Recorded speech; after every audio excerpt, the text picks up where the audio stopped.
Okay, sometimes students find this type of problem even more challenging. In this problem, I've already given you both notes, and I've just asked you to identify it.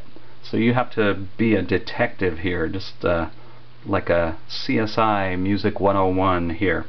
Okay, but the steps, you'll be surprised, they're very similar. What was the first thing we did before? We took care of the number part of the interval.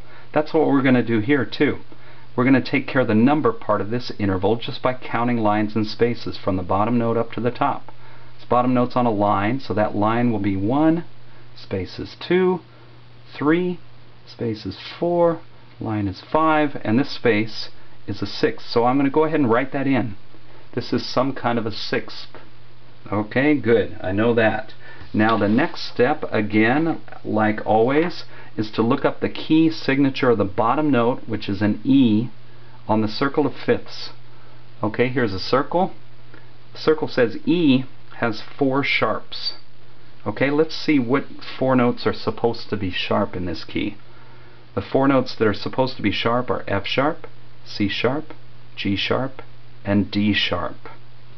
Alright, what note did I add? C sharp. Was that one of the 4 that are supposed to be sharp? F, C, G, D. Yes, it is.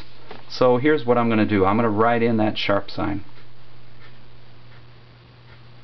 Okay, so from E up to C sharp, both notes are now appearing the way the circle says they should appear.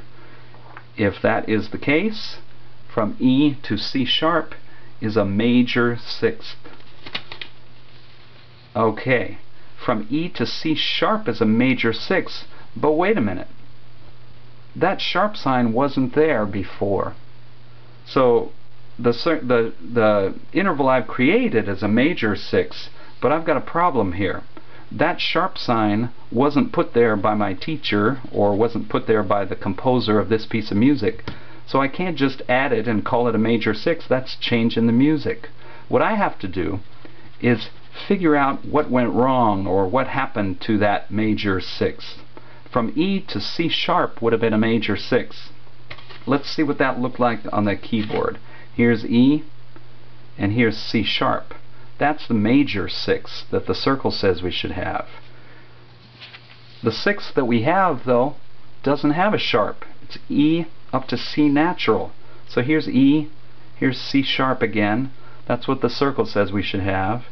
But what we ended up with was E up to C natural. Here's C natural.